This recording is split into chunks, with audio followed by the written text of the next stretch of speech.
Bonjour à tous, bienvenue dans Tour de table, émission un peu particulière aujourd'hui car nous sommes en direct du 5e salon de l'auto Sport, Collection et Prestige à l'Espace Cara. Au programme de cette émission, nous allons entendre différents exposants qui nous présenteront leur métier, leur passion, les raisons et l'intérêt pour eux de participer à un tel salon. Alors pour rappel, cet événement regroupe près de 50 exposants issus de l'univers de l'automobile et ce ne serait pas un salon de l'automobile sans voiture avec près de 300 véhicules en tout genre et de tout âge exposés. Alors que vous soyez passionné de véhicules anciens, amateur de voitures de sport ou curieux de dernières nouveautés, nous vous invitons chaleureusement à venir en prendre plein les yeux durant ces 2 jours à l'Espace Cara d'Angoulême. Nous aurons bien sûr la chance d'échanger plus longuement avec un des organisateurs au cours de cette émission, mais pour commencer, nous recevons Frédéric et Virginie qui ont participé au Rallye des Gazelles et Aurore et Caroline qui ont objectif de participer. Bonjour à toutes les 4. Bonjour à tous. Bonjour. Alors peut-être qu'avant de parler de cette aventure incroyable, une d'entre vous peut nous expliquer ce qu'est le Rallye des Gazelles pour nos auditeurs, ainsi le principe de cette course. Je ne sais pas, peut-être Frédéric ou Virginie pour commencer. Alors, Frédéric. Oui, Frédéric, voilà. C'est un rallye déjà 100% féminin. Il a 31 ans maintenant, on participait à la 31e édition, organisé par une très très grosse société, on peut parler de société, c'est une grosse entreprise, un rallye vraiment très très sécurisé qui se passe toujours au Maroc, dans le Moyen Atlas marocain. Ça dure combien de temps Alors, le rallye en lui-même dure 8 jours. Il y a 8 étapes avec un prologue sur la veille du rallye, sur un après-midi. Le prologue qui sert donc à vous tester sur le caillou, les dunes. Voilà. C'est un petit peu une mise en route. Et ensuite, 8 étapes sur lesquelles vous faites, alors ça peut être entre 60 jusqu'à une centaine de kilomètres par jour, guère plus. Et vous naviguez entre les dunes, entre les plateaux de cailloux, de pierres. Voilà. Et puis, il y a un intérêt humanitaire Alors, c'est doublé d'une association qui s'appelle Cœur de Gazelle, qui œuvre aussi pour aider la population marocaine. Notamment là, on a assisté là, pendant cette édition-là, on a suivi sur une étape l'action de Cœur de Gazelle au sein d'un collège, le collège de Merzouga, où chaque enfant passait entre les mains des spécialistes, entre les médecins, et voilà. C'était une belle expérience. Voilà. Alors justement, comment en êtes-vous venu à vouloir participer à une telle aventure Virginie, peut-être ? C'est un rêve en fait qu'on avait Frédéric et moi, chacune de notre côté sans le savoir. Et puis un jour, au détour d'une conversation, voilà, on a appris l'une et l'autre qu'on partageait le même rêve. Et ça s'est pas fait à ce moment-là parce que ça devait certainement pas être le moment. Et puis c'est revenu sur le tapis puisque cette année ce sont les 50 ans de Frédéric. Et donc on s'est dit voilà, c'est parti de là, c'est parti de 2022 parce que les 50 ans. Alors vous êtes amis dans la vie, c'est ça ? Oui. Vous connaissiez avant de faire le rallye, j'imagine ? Ouais. Oui, D'accord. Ça fait 10 ans. Oui, très bien. Alors comment on fait pour se préparer à un tel rallye ? C'est pas trop difficile de rien oublier ? J'imagine qu'il faut penser à tout. Ah mais on a des checklists incroyables qui font des kilomètres, que ce soit les médicaments, que ce soit le trousseau pour ne rien oublier, les pièces mécaniques à emporter. Voilà, on a des checklists incroyables. Donc je crois qu'on n'avait rien oublié d'ailleurs. Non, je crois pas. On en a même eu un peu trop parce qu'il y a des choses qui ne nous ont pas servi. Oui. Ça met combien de temps à préparer un rallye comme ça ? J'ai envie de dire que tout dépend de vos moyens au départ. Nous, le rallye en général, c'est une généralité, ça coûte environ 30 000 euros. Alors, si vous les avez, j'ai envie de dire que vous êtes prête à partir. Après, vous exercez un petit peu, vous faites votre checklist et puis c'est parti. Mais quand vous n'avez pas les fonds, il faut rechercher tous ces fonds-là. Donc nous, il nous a fallu 2 ans. Certaines le font en 1 an, d'autres en 6 mois. Certaines où ça prend un peu plus de temps, ça peut être reporté encore. C'est propre à chaque équipage. Oui, quelqu'un qui a l'argent sur son compte peut très bien d'un coup payer. Voilà. Et puis voilà. Exactement. Et sinon, alors comment ça marche ? C'est quoi ? C'est une recherche de sponsors Ouais. et finalement, ils ont des contreparties, ces sponsors ? Comment ça se passe ? Nous, la contrepartie, c'était de la visibilité sur le 4x4, de la visibilité sur nos réseaux sociaux, de façon effectivement à ce que ce soit du donnant-donnant et que chacun y trouve son compte. Oui. Après, Il ne faut pas se leurrer non plus, la visibilité, elle est quand même minime. On ne va pas faire le chiffre d'affaires d'une entreprise. Le but, c'était aussi pour eux, à un moment donné, de nous donner un coup de pouce, de nous soutenir, nous montrer qu'ils étaient là. Et puis, ça passe effectivement soit par un chèque, soit par des dons, des lots pour une tombola, par exemple. Voilà, donc chacun, il y a plusieurs façons en fait d'aider un équipage. Il ne faut pas croire qu'il n'y a que de l'argent. Certes, il faut 30 000 €, comme le disait Frédéric, pour partir. Mais ces 30 000 €, on peut les trouver de diverses façons, et notamment par l'organisation d'événements aussi. Alors justement, combien d'équipes en tout pour une édition? En général, ça avoisine les 200 équipages, toutes catégories confondues. Et tout pays confondu, ou c'est uniquement la France? Non. On avait un équipage suisse, belge, canadien, américain, anglais. Japonais ou chinois, je crois aussi, il y a eu. Oui. Marocains aussi. Et de plus en plus, les Marocaines participent de plus en plus à cet événement qui se déroule dans leur pays. Oui, c'est ça. Hein. Voilà. Donc, Et alors, vous avez dû apprendre la mécanique pour parer à d'éventuelles pannes demain, de on monte à véhicules garage. Non. Apprendre la mécanique, c'est un bien grand mot. Il faut qu'on Au moins soit dépanner. Oui, en non, cas de il problème, faut changer une être roue. autonome sur un certain nombre de choses. Il faut savoir gonfler, dégonfler des pneus. Il faut savoir s'occuper du filtre à air, qui est une pièce quand même surtout dans le désert. Il y a un gros impact sur le filtre à air quand vous êtes en tempête de sable, donc il faut savoir le démonter et le souffler. Et après, il faut qu'on soit autonome aussi sur la gestion des niveaux de la voiture, donc les niveaux d'huile, etc. Ça, il faut vraiment qu'on sache faire. Pour le reste, il y a une assistance mécanique en cas de panne. D'accord, oui, c'est-à-dire que si le moteur venait à tomber en rade, j'ai envie de dire, quelqu'un peut très bien vous dépanner sur place. Ça. Ils savent et vous n'êtes toujours pas où est-ce abandonné dans le désert. on se trouve. ça nous aurait aidé de savoir démonter un amortisseur. C'était pas le cas. On a fait Est-ce appel que vous avez eu des problèmes On a cassé un amortisseur. On a cassé un amortisseur. J'ai roulé trop vite là où il fallait pas. Et voilà. Et alors, c'était quoi le résultat de ça? Enfin, je veux dire, par là, vous avez été mobilisé écoutez, pendant on a plusieurs été heures Oui, l'après-midi, parce qu'on a voulu rouler doucement pour ne pas abîmer le reste de l'arrière du véhicule. On a été précautionneuse, peut-être trop, mais bon, on voulait ramener Charlie entier, parce que visiblement, Caroline et Aurore en auront besoin l'année prochaine.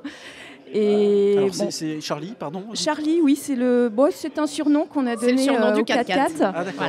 Voilà. C'était Charlie et ses deux drôles d'angoumoiselles. C'est ça. Ouais, et l'année prochaine, ça sera Charlie et les marraines des sables. A priori. Oui.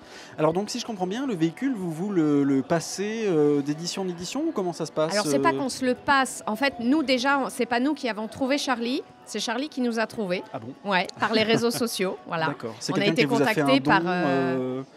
quelqu'un qui vous a fait un don, c'est ça? Il nous a pas fait un don, mais c'est le garagiste, en fait, le préparateur du 4x4 qui est venu vers nous en nous disant, les filles, si vous n'avez pas trouvé votre véhicule, moi, j'ai peut-être ce qu'il vous faut. Et de fil en aiguille, on a loué ce 4x4 à son propriétaire. D'accord. Voilà.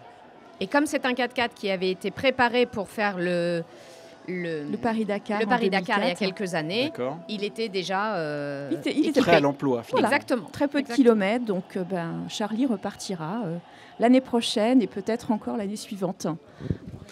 Alors, quel conseil donneriez-vous à celles qui vont participer? Il y en a tellement des conseils. Il faudrait faire une checklist là aussi. Ouais, moi, je dirais d'y croire. J'imagine qu'il y a une sorte de passation, peut-être, non? Vous échangez ensemble Ah oui, beaucoup, oui. C'est nos bonnes fées. C'est vrai. Nous, on a été aidés, nous aussi, on a été un petit peu coachés aussi par d'anciennes gazelles qu'on a retrouvées sur la Charente. D'accord. Il y a une vraie solidarité. En fait, il y a un proverbe qui dit « gazelle un jour, gazelle toujours ». D'accord. Et nous, on a découvert ça, cet esprit de famille, cet esprit de solidarité entre gazelles. Et il est évident que si on peut transmettre derrière ce qu'on nous a transmis, il n'y a pas de raison qu'on ne fasse pas suivre les conseils, effectivement. Et c'est tellement précieux, j'ai envie de dire que ce sont les plus précieux des conseils, parce que quand vous partez dans une telle aventure, quand c'est la première fois, c'est vraiment l'inconnu. Là, pour celles en tout cas qui n'ont jamais conduit de 4x4, qui ne connaissent pas le Maroc en l'occurrence, c'est vraiment l'inconnu. Vous partez à l'aventure totale. Qu'est-ce qui nous attend? Donc quand vous avez ces conseils-là de gazelles expérimentées, ne serait-ce qu'une fois, ou voire même plusieurs participations, c'est le plus beau c'est précieux. Voilà. D'ailleurs, comment ça se passe? Il y a une sélection, n'importe qui peut participer, donc ça peut être plusieurs Charentaises, par exemple. Bien sûr.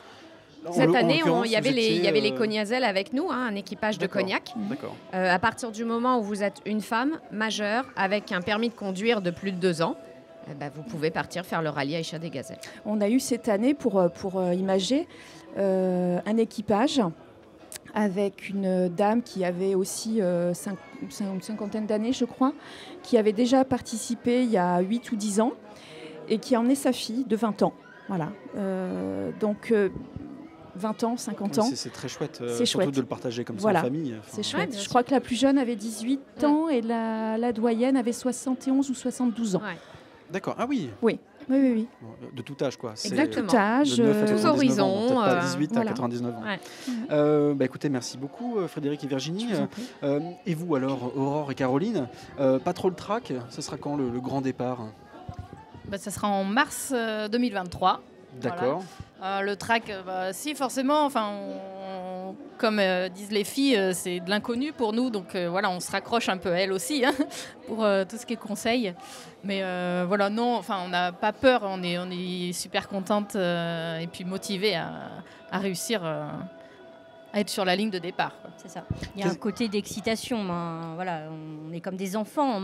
On va réaliser notre rêve. Moi, quand j'ai proposé ça à Caro, je me suis dit, je lui ai dit, écoute, j'ai quelque chose un peu fou à te proposer. Est-ce que tu es prête à me suivre?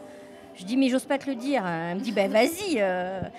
Et puis voilà. Et puis elle est partie avec moi à fond. Après, c'était le dire à nos maris.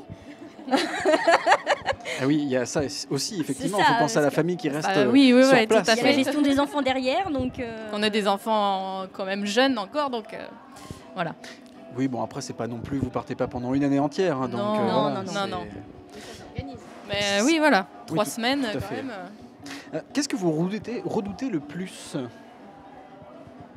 de casser Charlie Oui. et de ne pas pouvoir continuer le rallye jusqu'au Surtout bout. que Oui, voilà, de pas aller au Frédéric bout. et Virginie vous ont mis la pression, il faut prendre soin de Charlie, j'ai pu comprendre quand même. C'est donc, ça. elle Fera serait attention aux triste. amortisseurs. Alors, qu'est-ce qui vous reste pour être prête à 100% là concrètement? Vous venez de commencer, vous m'avez dit en préparant l'émission en janvier, c'est ça? Vous avez Oui, commencé la à recherche vous- de sponsors. La les- recherche de sponsors, Les oui. fonds, pour D'accord. l'instant, voilà, c'est on c'est n'a le pas nerf encore de la tous les guerre. fonds nécessaires. Donc, nous Donc on sommes est à la en- recherche de sponsors. d'ailleurs, Activement. hein. On a des réseaux sociaux, si vous voulez pouvoir nous suivre ou quoi que ce soit. On a sur Facebook Marraine des Sables et sur Instagram aussi.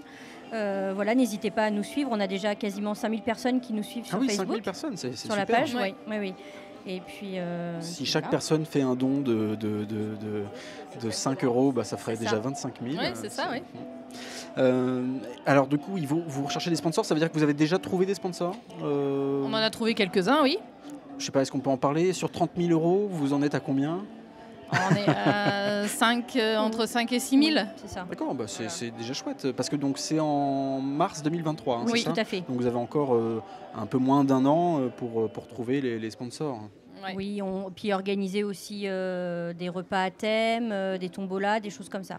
Effectivement, après, ça va être à nous de faire vivre l'association aussi qu'il a fallu créer.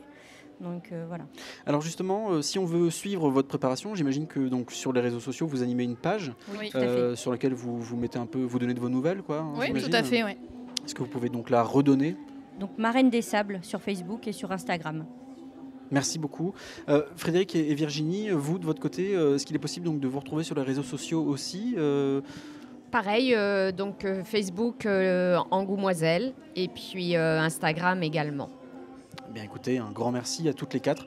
Je sais pas, peut-être un dernier mot pour terminer, non? Bonne chance les filles. Voilà. Merci. Bonne chance à vous dans votre recherche de sponsors et puis pour le jour J, quoi. Et prudence à Charlie quand même, on sait jamais. Tour de table, RCF Charente. Nous sommes toujours en direct du 5e salon de l'auto, sport, collection et prestige, donc à l'espace Cara d'Angoulême. Nous recevons donc à présent Jacques Boiron. Bonjour Jacques.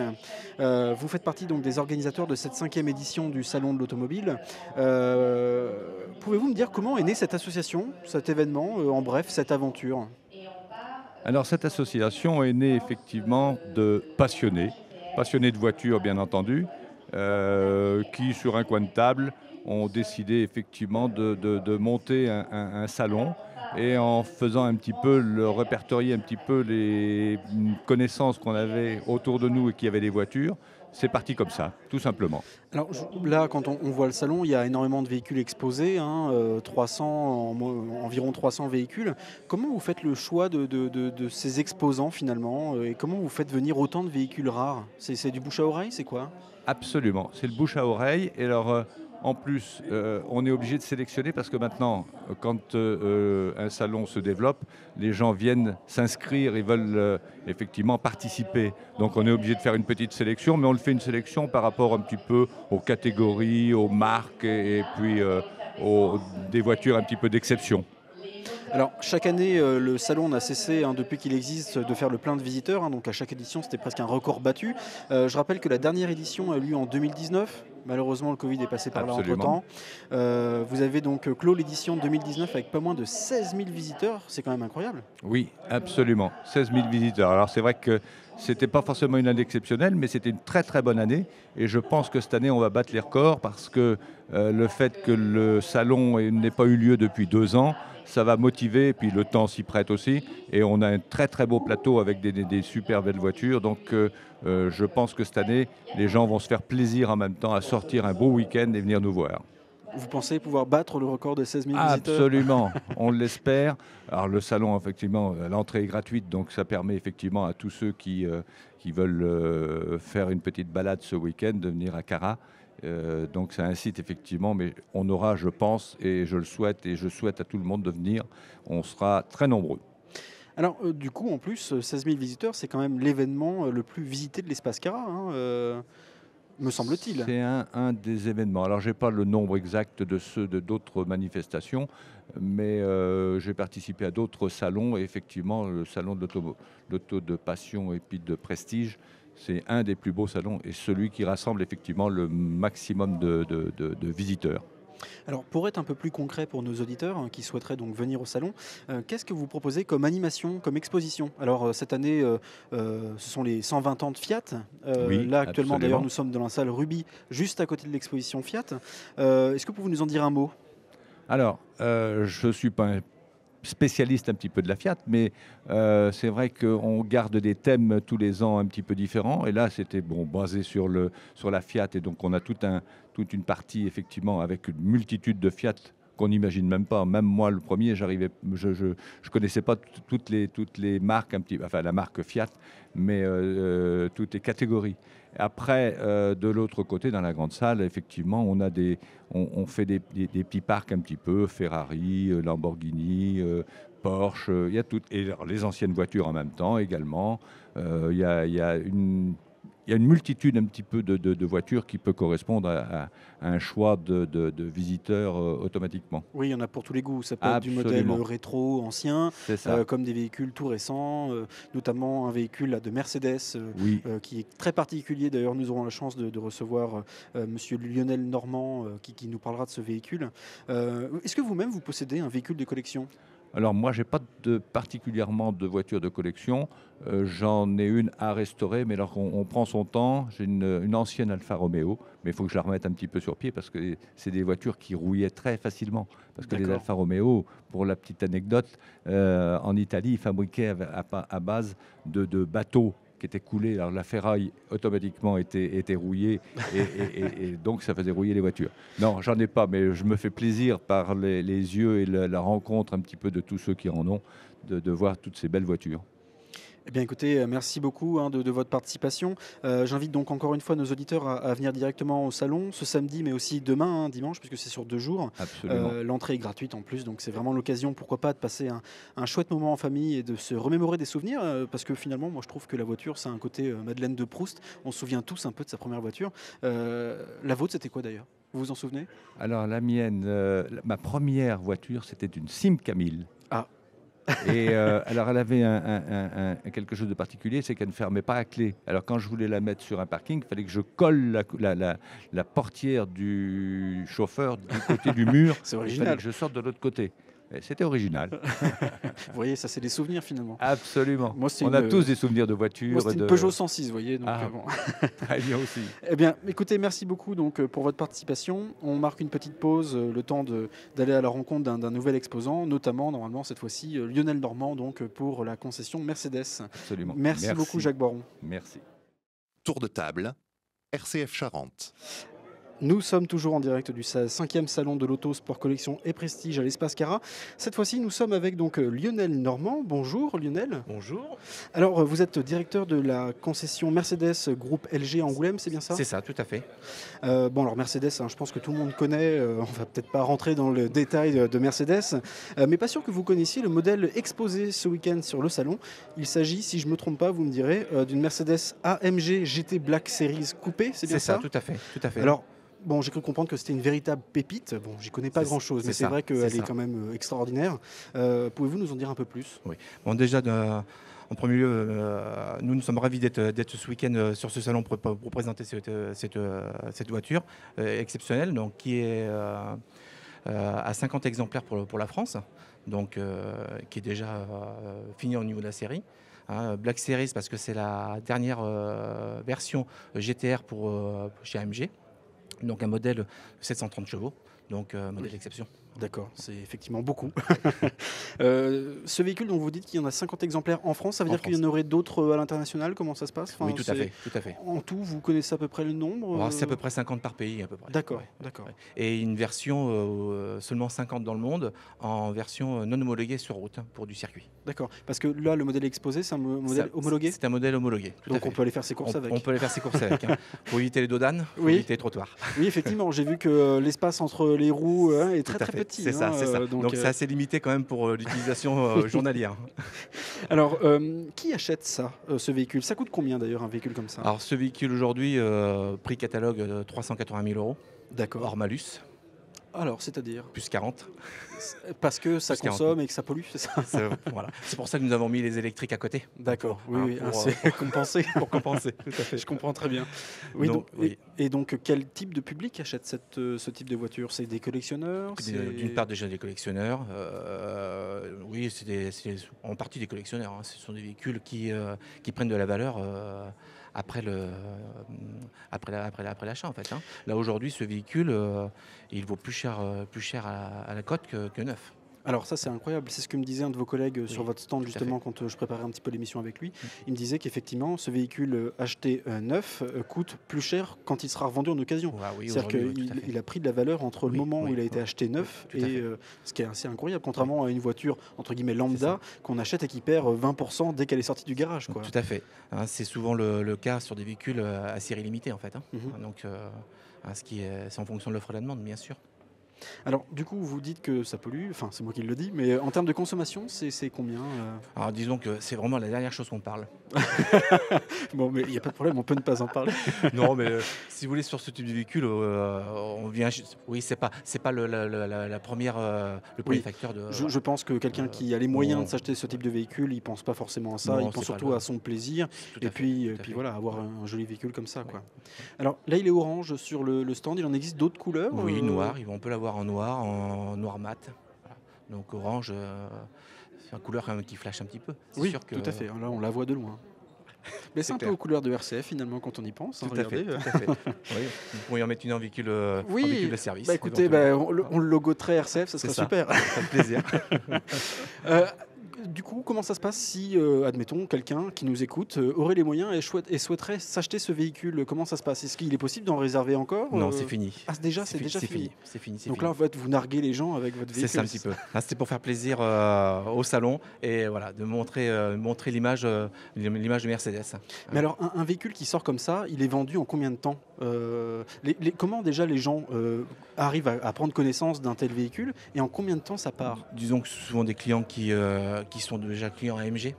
Donc ça va du bouche à oreille. Hein. Ça se fait en direct. Hein. C'est très c'est vraiment voilà, ça reste. Oui, c'est des clients fidèles qui sont entre guillemets inscrits à la marque et qui connaissent. Ils sont déjà réservés avant d'être en production. Ah oui, d'accord. Oui, oui. Et donc là, les 50 en France sont déjà produites ou comment ça se passe Oui, elles sont déjà produites, oui. Certaines sortent de l'usine encore parce qu'il y a eu un petit peu de retard de production lié à certains composants. Celle-ci avait un an de retard à l'usine à cause déjà. du Covid, j'imagine. C'est ça. Donc il y a un autre modèle d'exception qui est sorti, mais qui est déjà tout vendu. Si vous regardez un petit peu sur les réseaux, c'est la Forza, la Project One Mercedes, qui ressemble à un véhicule d'endurance. C'est pareil, qui est vendu, et qui est vendu depuis 4 ans déjà et qui n'est pas encore produite. D'accord. Ah oui, donc les gens achètent un véhicule avant même de l'avoir. Enfin, ils l'ont finalement bien après, quoi. Avec un moteur de F1. D'accord. Ah oui, donc là, ça doit dépoter. Donc, si un jour je peux en avoir une pour l'amener au salon, ça serait plaisir. Écoutez, on sera ravis d'en parler. Juste parce que là, on parle quand même d'un véhicule vraiment exceptionnel et pour des gens qui ont quand même des moyens. Sur votre stand, il y a d'autres véhicules, vous m'avez dit, notamment des véhicules électriques. La gamme EQ de chez Mercedes, donc l'EQS, qui est le vaisseau amiral de la gamme EQ Mercedes.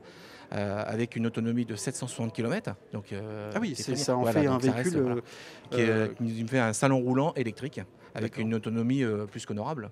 Donc je vous invite à passer sur le stand et vous asseoir dedans, vous verrez que c'est exceptionnel. Écoutez, on invite tous nos auditeurs à venir vous rencontrer. Nous avons fait monter le président de la CCI tout à l'heure dedans, M. Daniel Bourg, qui était... Il a signé le chèque ou pas? Écoutez, merci beaucoup en tout cas de votre participation. Merci on vous souhaite évidemment un bon salon. On invite nos auditeurs à venir vous rencontrer sur place, évidemment. Vous êtes dans la grande salle à droite en rentrant. Merci encore. Avec plaisir. On marque une petite pause et on se retrouve juste après ça pour donc une autre partie encore du salon de l'auto. Sport, collection et prestige. Tour de table, RCF Charente. Nous sommes toujours en direct du 5e salon de l'auto, sport, collection et prestige. Cette fois-ci, donc, c'est le lycée Jean Caillot que nous recevons. Avec nous, donc, Nathalie Bermude, professeure de communication. Nathalie, bonjour. Bonjour. Et avec nous également, Léo Granet et Justine Nguélé. Vous êtes donc élèves de première, c'est ça? Oui, c'est ça. En accueil. Oui, c'est ça. Eh bien, bienvenue à tous les trois. Alors, peut-être pour commencer, Nathalie, sur la partie un peu plus technique ou plutôt, j'ai envie de dire, administrative. Vous êtes donc basé à Rueil-sur-Touvre, c'est bien ça? C'est ça, cité scolaire de Puy-Guillan, Rueil-sur-Touvre. Alors, quelles sont les formations que vous proposez? Alors, on a 2 grandes filières possibles, en industriel et en tertiaire. En industriel, on va retrouver des électros et de la chaudreau. Et au niveau du tertiaire, on a 3 sections, vente, commerce et accueil. Et donc là, c'est dans le cadre de l'accueil que vous êtes présent sur le salon de l'auto? Oui.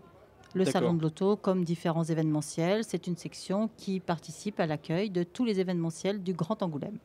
Alors, quels sont les prérequis, j'ai envie de dire, pour pouvoir rentrer dans ce lycée? Je veux dire, il faut avoir quel âge? À partir de la fin de 3e, peut-être Alors voilà, on fait un recrutement fin de 3e. Après, les prérequis, on n'en a pas forcément. On a différents profils d'élèves. On a des élèves qui voulaient faire de l'accueil et avaient un contact facile dès le départ avec la clientèle.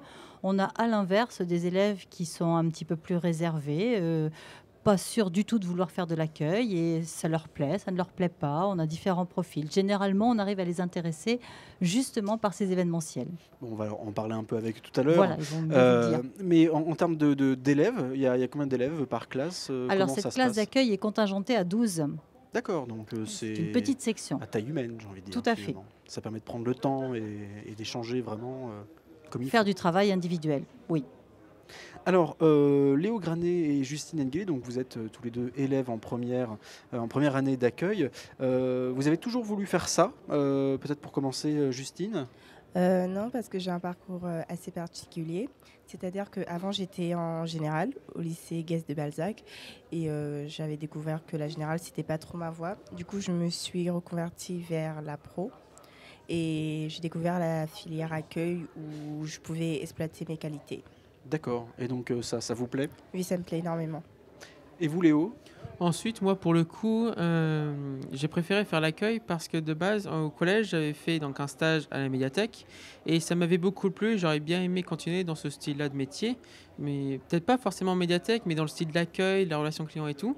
Et à un moment donné, donc, on avait été au FOF ou à un événement où le lycée était sur place et je m'étais renseigné parce que j'avais vu qu'ils formaient l'accueil, donc je m'étais renseigné et ça me plaisait beaucoup. Et ensuite, donc, on a essayé d'aller voir, de se renseigner et on a découvert qu'il y il y avait les événementiels, les trucs et tout. Et vraiment, c'est vraiment le truc qui m'intéressait le plus. Alors forcément, je me suis essayé de m'inscrire. Et franchement, j'adore beaucoup cette filière. Le salon est vraiment... Enfin, les salons qu'on a organisés jusqu'à maintenant sont vraiment très intéressants. Alors c'est quoi? C'est le contact humain? C'est le fait d'aider les gens? Comment c'est quoi en fait Ouais, qui c'est vous vraiment plaît? ça, le contact humain, la relation qu'on a avec les gens. Oui, vraiment le contact, quoi. De se sentir utile, quoi. C'est ça, finalement, oui, aussi. Oui, donc vous êtes donc au salon de l'auto. Alors j'ai envie de dire, il n'y a pas vraiment de lien avec le salon de l'auto, contrairement par exemple au lycée Jean-Albert Grégoire qui eux s'occupent vraiment de la mécanique. Donc là, on voit tout de suite le lien. Mais finalement, l'accueil, j'ai envie de dire, c'est aussi. C'est très vaste. C'est très vaste, voilà, c'est ça. Ça englobe beaucoup de choses finalement. Oui, et on est sur, c'est ce que je vous disais tout à l'heure, un panel d'événementiels très très divers et variés, qui va de l'automobile à la bande dessinée, au salon du mariage. Il y a de l'accueil partout en fait, donc Et alors, comment il y a ça quand se même passe un lien. Comment ça se passe pour les élèves? Il y a de l'alternance? C'est quoi? Non, nous on est lycée public, donc D'accord. ils ont une formation initiale, des cours en lycée professionnel, avec 8 semaines de stage chaque année à réaliser en entreprise, plus nos événementiels. D'accord. Et donc Léo, par exemple, après cette première année, vous passerez donc quoi? En seconde année? Ça marche comment en fait? Oui, donc c'est ça, on terminera donc avec le terminal Bac Pro Accueil. Et donc après, donc, on passera forcément le Bac Pro, donc d'accueil. Et par exemple aussi l'année prochaine, on aura aussi d'autres événementiels qu'on organisera aussi comme on a fait pour les précédents. Et ça se déroulera un peu dans le même système que la première, c'est juste que les stages par exemple seront décalés au plus tôt de l'année. Et après, on sera plus sur les événements et pour la préparation du bac. Et donc là, si vous avez votre bac pro, ça serait quoi votre désir de métier? Alors moi, pour le coup, j'ai pas vraiment d'idée fixe. C'est très compliqué. Je comprends, c'est jamais simple. Mais par exemple, je sais pas, en fait, d'un certain côté, j'aimerais bien continuer dans ce domaine-là de l'accueil, ou sinon, donc, ce qui est très bien avec ce salon, me reconvertir dans un métier en rapport avec l'automobile. C'est très compliqué, mais je suis vraiment déverti entre ces deux côtés-là. Et il y a possibilité de trouver ce genre de métier, un lien avec l'automobile et l'accueil? Concession automobile. Ah oui, c'est vrai, tout simplement. Voilà. Mais c'est pas vendeur, ça, pour le coup, non? Non, vous avez un accueil dans les concessions. Vrai, vous avez raison, mais effectivement. Et vous, Justine, alors Ça serait plus dans l'événementiel, l'organisation, comme le salon. D'accord. Et donc après le bac pro, vous voulez trouver du travail aussitôt ou vous espérez continuer peut-être un peu les études Continuer les études pour moi. D'accord. Et ce serait quoi comme études alors après Pour l'instant, je ne sais pas trop ce que je vais faire. Du coup, je vois et j'essaie d'avoir les meilleures notes possibles. C'est une très bonne idée. Bah écoutez, merci beaucoup. Nathalie, peut-être un mot sur les gens qui nous écoutent, s'ils souhaitent rentrer en contact avec vous, ou peut-être, je sais pas, vous avez des portes ouvertes peut-être d'organiser de temps en temps? Alors les portes ouvertes sont une fois par an, mais au mois de mars. D'accord. Donc voilà, un petit peu tard pour cette année. Par contre, il y a toujours possibilité d'appeler le lycée et de prendre contact avec nous, le lycée Jean Caillot de Ruel. Donc, et même en appelant la direction, de prendre rendez-vous pour des mini-stages, venir faire un petit tour dans nos classes par demi-journée et découvrir un petit peu ce que l'on y fait. Et alors, vous m'avez dit tout à l'heure qu'il y avait donc une douzaine d'élèves par classe, mais en tout, il y a combien d'élèves alors dans non, le lycée? ça c'est en accueil. On est contingenté à 12 en accueil, c'est la seule section. En commerce, ils sont 18, même 2 fois 18, et en vente, ils sont 18. D'accord, donc ça représente combien d'élèves en tout dans le lycée? On a aux alentours de 400 élèves. D'accord. Eh bien, merci beaucoup à tous les trois. Alors, si on souhaite vous contacter, effectivement, vous avez un site internet aussi sur lequel on peut trouver toutes les informations, notamment le numéro de téléphone. Très bien, écoutez, je vous remercie de votre participation. Je vous souhaite également un bon salon. Bon courage vous pour vos études, Léo et Justine. Merci beaucoup. On marque maintenant une petite pause et on se retrouve juste après. Tour de table. RCF Charente. Nous sommes toujours en direct du 5e salon de l'auto, sport, collection et prestige à l'espace Cara d'Angoulême. À présent, nous sommes avec la société Original Sellerie. C'est bien ça, je ne me trompe pas. Je me trompe pas. Exactement, c'est ça. Alors, en compagnie de la gérante Guénaëlle Guinard. Bonjour Guénaëlle. Bonjour. Alors, vous êtes sellier garnisseur. C'est ça, sellier garnisseur. Vous êtes donc basé à Balzac en Charente. Oui. Concrètement, en quoi consiste votre métier? Dites-nous un peu ce que vous faites. Alors, à la base, les selliers garnisseurs, c'est des personnes qui refont tout simplement des intérieurs de véhicules. Donc, ça peut être une voiture, une moto, un camion, une petite voiturette, peu importe. En tout cas, c'est du garnissage, quoi. Et ça peut être du cuir, du tissu, du sky, tout revêtement en fait, à la demande du client au final. Voilà. Alors comment vous en êtes arrivé là? C'est une passion qui est devenue un métier ou c'est l'inverse, un métier qui est devenu une passion? Alors, je me cherchais, hein, comme tout jeune, et je voulais un métier manuel. J'ai voulu faire couvreur, donc j'étais chez les compagnons, et en fait, bon, je me suis rendu compte que l'hiver, c'était pas possible. Voilà. Vous êtes frileuse. Pour être clair, exactement. Et donc, du coup, en me baladant dans les ateliers, j'ai vu les ateliers de sellier. Et là, je me suis dit, ok, je veux faire un truc en fait dans les matériaux souples, donc tapissier ou sellier. J'ai fait des stages non rémunérés chez plusieurs professionnels, et puis en fait, il s'est avéré que j'ai vraiment été attirée par ce métier-là, quoi. Donc une passion pour les véhicules, oui, indirectement, parce que je l'ai fait, donc je les aime. Mais c'est vraiment la passion de travailler en fait un matériau souple avec les mains, quoi. Oui, parce que c'est quand même quelque chose d'assez technique. Vous avez fait des études particulières pour faire ça? Du coup, 2 ans chez les compagnons, en CAP. J'aurais pu faire un tour de France, mais bon, j'ai préféré m'arrêter là parce qu'on me proposait un CDI, donc voilà. D'accord. Et puis après, 13 ans, quoi. 13 ans d'expérience, donc et on en apprend 13 ans que encore. vous faites ce métier, donc. Ouais, finalement. c'est ça.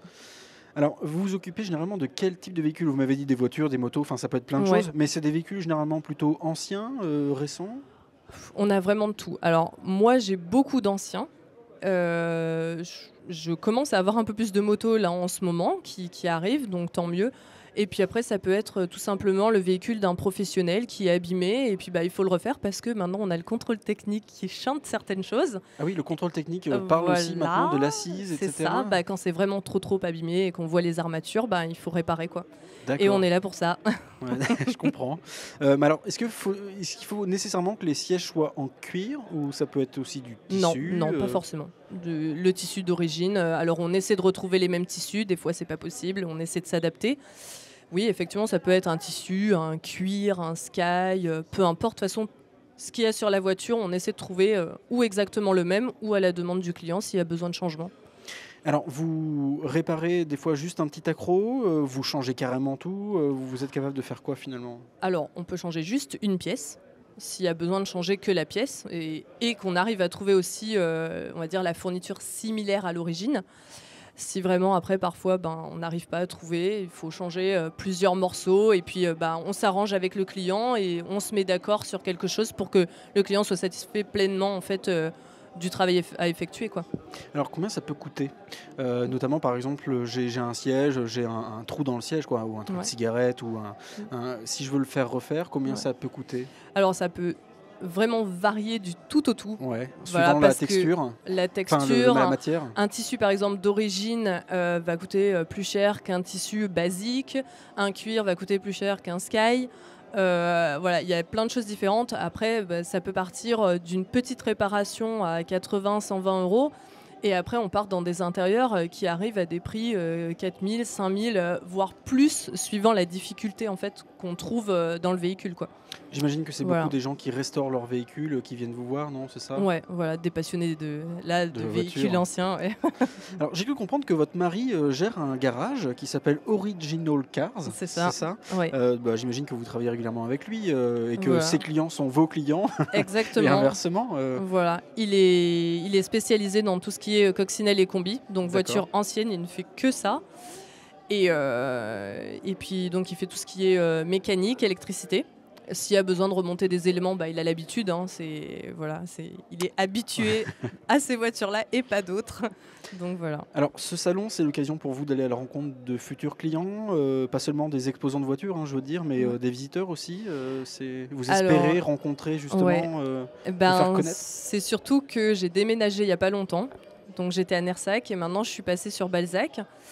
Et donc du coup c'était aussi une piqûre de rappel pour dire je suis là, j'ai juste déménagé, voilà, parce qu'on a un peu changé le numéro de téléphone. D'accord. Donc ça peut chambouler. Donc c'était aussi pour ça. Et puis après le Covid, on a besoin de revoir des personnes et de repapoter avec des clients, quoi. Bien, écoutez, merci beaucoup Guénaëlle. Alors si on veut vous contacter, est-ce que vous avez un numéro de téléphone à nous donner pour nos auditeurs? Oui, j'ai un numéro, je vous le donne tout de suite. Allez-y. Alors c'est le 06 03 59 63 80. Merci beaucoup. On vous invite bien évidemment à venir découvrir donc, le stand Original Celery et puis bien sûr à vous rencontrer sur le salon durant ces 2 jours. Eh ben, ce sera avec plaisir. Merci beaucoup Guénaëlle. Alors tout de Merci à suite, vous. j'attends mon invité qui devait être là et que je voyais passer mais qui a tout d'un coup disparu. C'est assez dommage. Je ne le vois plus. C'est dommage. Écoutez, merci Guénaëlle. Juste une petite question. Si quelqu'un veut refaire entièrement son intérieur. Oui. Il peut passer me voir. Alors, le mieux, c'est les carrément... délais en termes de délai. Les délais. Alors là, les délais au mois de septembre, à partir de septembre déjà, c'est plus logique. Voilà. Et puis, on fait tout ce que vous voulez.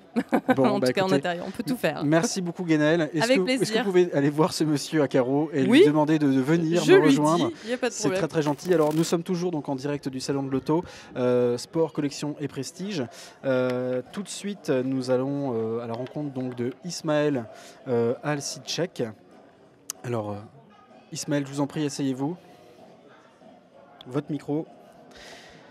Donc Ismaël, bonjour. Bonjour.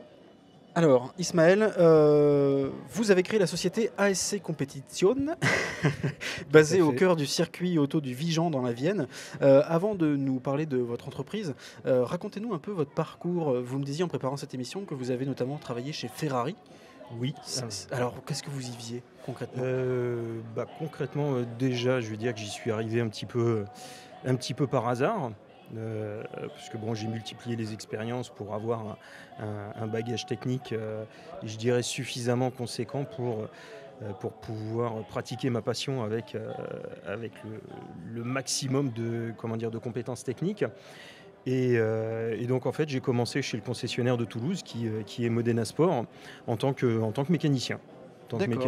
Donc j'avais entre guillemets arrêté un petit peu la course auto parce que quand vous êtes parti alors à l'époque les saisons étaient quand même beaucoup plus courtes mais toujours aussi intenses. Donc quand vous partez du mois de mars, que vous revenez un petit peu chez vous au mois de juin et puis que vous repartiez encore jusqu'à on va dire fin octobre, au bout d'un moment ça use un petit peu. Ouais, je comprends.